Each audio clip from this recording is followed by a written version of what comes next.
రెండెర్రా పిల్లలు బాగున్నారా? నిన్నటి కథ నచ్చిందా? మరి నేను చెప్పే కొత్త కొత్త కథలు వినడానికి నా ఛానల్ని సబ్స్క్రైబ్ చేసి లైక్ చేయండి. మరి మీరు నా ఛానల్ని సబ్స్క్రైబ్ చేసి కథలు వింటే నాకు ఎంతో హుషారుగా ఉంటుంది కదర్రా.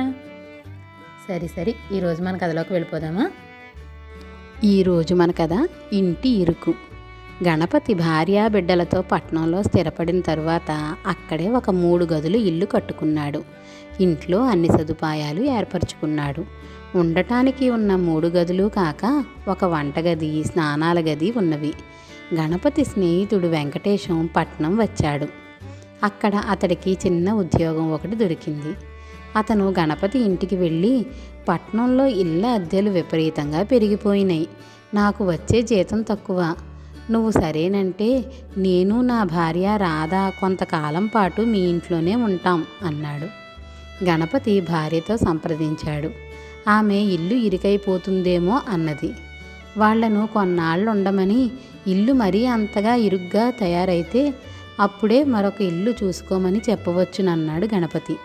ఆ విధంగా వెంకటేశం గణపతి ఇంట్లో ప్రవేశించాడు. గణపతిది అతడి భార్యా బిడ్డలది కూడా చాలా కలుపుగోలు స్వభావం. కానీ వెంకటేశం అతడి భార్య రాధ ఇందుకు పూర్తిగా భిన్నం. వాళ్ళిద్దరూ ఒక గదిలో ఉండేవారు. అస్తమానము ఏవో కబుర్లాడుతూ ఉండేవాళ్ళు. వెంకటేశం రోజులో ఒకసారి గణపతికి ముక్తసరిగా పలకరించేవాడు. రాధ తన వంట తాను చేసుకునేది. ఆమె కొన్న పప్పులు వగైరాలన్నీ దాచటానికి గణపతి భార్య వంటింట్లో ఒక అర ఖాళీ చేయవలసి వచ్చింది. క్రమంగా గణపతి కుటుంబానికి ఇల్లు ఇరుకైనట్టు అనిపించసాగింది. గణపతి భార్యతో ఏం మాట్లాడాలన్నా అవి వెంకటేశానికి వినబడతాయేమోనన్న భయంతో ఊరుకునేవాడు.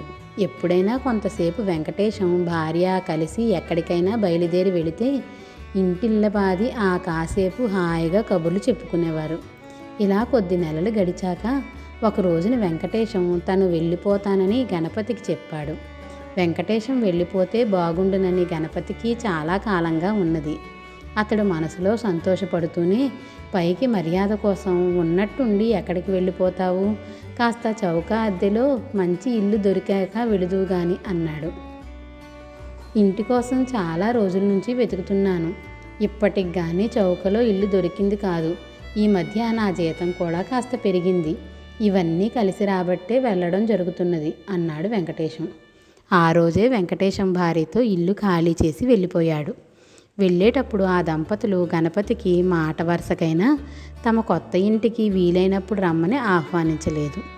ఇంటి కోసం వెతకడంలో వెంకటేశం తన సాయం కోరనందుకు గణపతి బాధపడ్డాడు.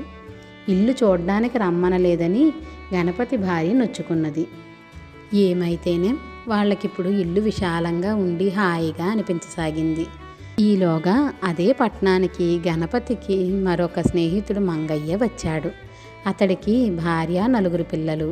వస్తూనే మంగయ్య గణపతి ఇంట్లో మకాం పెట్టి, నేనిక్కడ 3 సంవత్సరాలు ఉంటాను, నీకు గుర్తున్నదో లేదో మనం కలుసుకుని ఎంతో కాలం అయ్యింది, కాబట్టి ఒక 6 మాసాలు నీ ఇంట్లో ఉంటాను, నువ్వు వద్దన్నా మానను అన్నాడు. గణపతి ఏమీ మాట్లాడలేదు.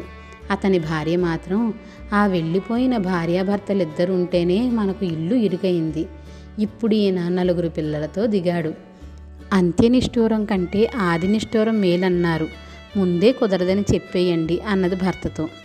అతను ఇంట్లో చేరేందుకు నా అనుమతి అడిగి ఉంటే అలాగే చేద్దును, తనే ఉంటానని మొరాయించుకు కూర్చుంటే నేనేం చేసేది, 1 వారం గడిస్తే ఇల్లంతా ఇరుకో వాళ్ళకే తెలుస్తుందిలే, అలా తెలిసి రాకపోతే అప్పుడే చెప్పొచ్చు అన్నాడు గణపతి.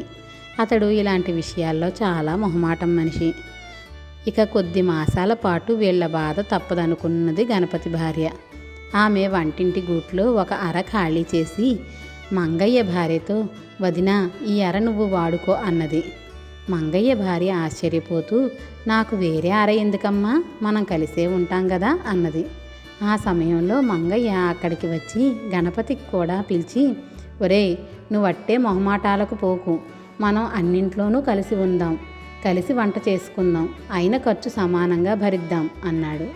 గణపతి ఆ మాటలకు ఆశ్చర్యపోయి అప్రయత్నంగా తల ఊపేశాడు. రోజు మంగయ్య భార్య గణపతి భార్య ఒకరికి ఒకరు తోడుగా ఉండి వంట ఇంటి పనులన్నీ చేసుకునేవారు. మంగయ్య పిల్లలు గణపతి పిల్లలు ఎంతో స్నేహంగా ఉండేవారు. తెలియక వాళ్ళెప్పుడైనా దెబ్బలాడుకుంటే మంగయ్య ఎంతో తెలివిగా వాళ్ళ గొడవలు పరిష్కరించేవాడు.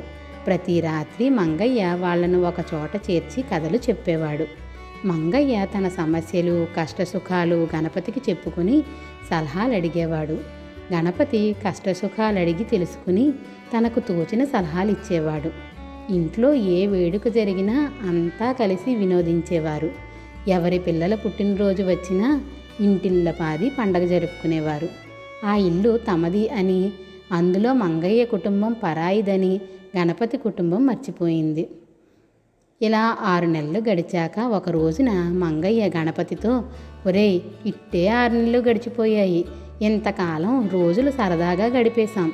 ఇంకా ఎన్నాళ్ళని మీ ఇంట్లో ఉండేది? ఎక్కడైనా ఓ మంచి ఇల్లు చూసిపెట్టు అన్నాడు. ఈ పట్నంలో ఉన్నన్నాళ్ళు నువ్వు మా ఇల్లు వదలడానికి వీల్లేదు. అసలు నువ్వు ఈ పట్నం వదలడమే నాకు ఇష్టం లేదు అన్నాడు గణపతి. అలాగంటే ఎలా? చెల్లెమ్మ, నువ్వే చెప్పు. మేము ఉండడం వల్ల మీకు ఇల్లు ఇరుకైపోలేదు అన్నాడు మంగయ్య గణపతి భార్య వంక చూస్తూ. ఏమో అన్నయ్య, లోగడ వెంకటేశం అన్నయ్య పెళ్ళాంతో పాటు ఇక్కడ ఉండేవాడు. వాళ్ళు ఇద్దరుంటేనే ఇల్లు ఎంతో ఇరుకనిపించింది. కానీ మీరు ఇంతమంది ఉన్నా ఇల్లు ఇరుకనిపించడం లేదు సరికదా. ఇంటికి మీరే నిండుగా అనిపిస్తుంది. మీరు వెళితే ఇల్లు చిన్నబోతుంది. మీరు వెళ్ళడానికి నేను ఒప్పను అన్నది గణపతి భార్య. మంగయ్య సొంత ఇల్లు కట్టుకునే వరకు గణపతి ఇంట్లోనే ఉండిపోయాడు. ఇల్లు ఇరుకవడం ఇంటి వైశాల్యం మీద ఆధారపడదు. అందులో ఉండే మనుషులే దాన్ని ఇరుకుగాను విశాలంగాను మార్చగలరన్న గొప్ప సత్యాన్ని గణపతి ఈ అనుభవం ద్వారా తెలుసుకున్నాడు. పిల్లలు, కథ నచ్చిందా? అయితే లైక్ చేసి షేర్ చేయండి. మరి అలాగే సబ్స్క్రైబ్ కూడా చేయండిరా. పిల్లలు, నా కథలు ఎలా ఉన్నాయో మీరు కామెంట్ల రూపంలో కూడా పెట్టండి. అలాగే మీరు ఎలాంటి కథలు వినాలనుకుంటున్నారో కూడా నాకు కామెంట్లలో పెట్టండి. సరేనా?